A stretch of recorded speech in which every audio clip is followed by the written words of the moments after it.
Fala pessoal, aqui é a Lígia Pimentel, sou diretora executiva da Agrifato e tô de volta para comentar o mercado pecuário mais uma semana, né? Mais uma semana aí de pressão de baixa veio para ficar mesmo, né?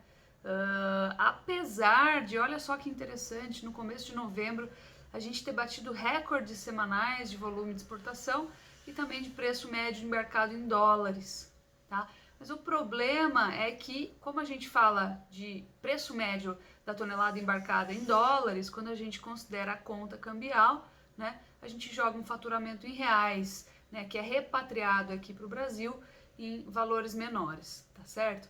Outra questão importante é que o atacado, né, ele repassou as altas do boi gordo aí, foi repassando para o varejo. O varejo não conseguiu repassar essas altas para o consumidor final na mesma medida. O varejo é sempre menos ágil, tá? Ele é sempre um pouquinho mais inerte, né? Ele trabalha um pouco mais na inércia. Ele não consegue acompanhar a alta dos preços do boi gordo e do atacado na hora de repassar essa alta para o consumidor final, né? Nas prateleiras, especialmente dos supermercados. E aí o que acontece? A gente tem que o boi gordo se valorizou aí 70% no ano, né? O atacado na conta aí dos nossos últimos levantamentos se valorizou 66%, um pouco menos do que o boi gordo, tá? E o varejo se valorizou 38%, ou seja, o varejo ficou para trás, né? E o que acontece agora é que o preço do boi gordo caiu, o preço da carne no atacado caiu e o varejo não cedeu. E nós chegamos a um ponto dos preços no varejo que inibe muito o consumo, especialmente porque nós estamos falando de um nível, uma taxa de desemprego no Brasil que é recorde histórico, tá? 14,6%, de acordo com o último levantamento da PNAD. Então, olha só, nós temos um problema no fronte externo agora, né, que é a queda do dólar, que acaba influenciando aí a remuneração da carne exportada, certo? E nós temos também um problema no fronte doméstico, que é a dificuldade de repassar aí as quedas do boi gordo e no atacado para o varejo, porque o varejo ficou defasado. Isso é normal, sempre acontece em movimentos de alta, forte, rápida e repetida, né, insistente, vamos falar assim, né? O varejo acaba recuperando suas margens depois, de maneira mais lenta e persistente. Mas isso acaba freando o consumo doméstico, que já vinha combalido, né? Vocês devem lembrar aí que nas nossas contas o consumo doméstico em 2020 ele caiu 14%, tá certo? Isso é refletido no nível de abates também. Então nós temos aí esse problema agora um pouco mais intenso, um pouco mais fortalecido no fronte doméstico, né? Que já vinha com problemas também, já vinha com dificuldade, mas que estava sendo amortecido, esse problema estava sendo amortecido pelo mercado externo, tá certo?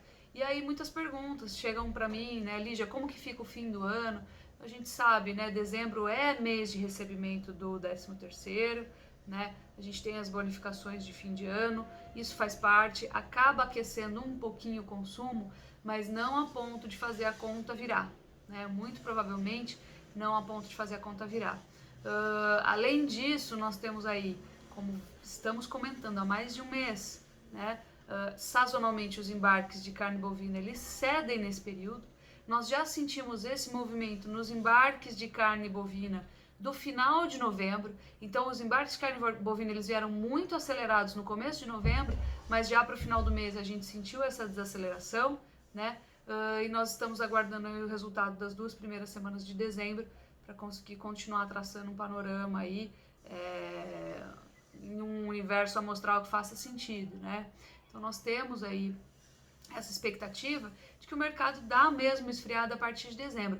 Tanto é, pessoal, que quando a gente traça uma curva histórica sazonal para os preços do boi gordo, né, ao longo do ano, ao longo da temporada, os picos de preço eles normalmente estão localizados aí, focados em outubro e em novembro, mais recentemente. É claro que em um ano ou outro eles podem acontecer em outros meses, como setembro, ou como o dezembro, ou até mesmo como junho, a gente tem exceções, mas na média histórica nós temos essa tendência de registrar os picos entre outubro e novembro e não em dezembro, especialmente aí por influência dos embarques que acabam desacelerando e prejudicando uma parte do escoamento, o resultado de uma parte do escoamento de carne, tá certo? Então fiquem ligados, agora é a hora de sinal amarelo, a gente está com o mercado um pouquinho mais enfraquecido, tá certo?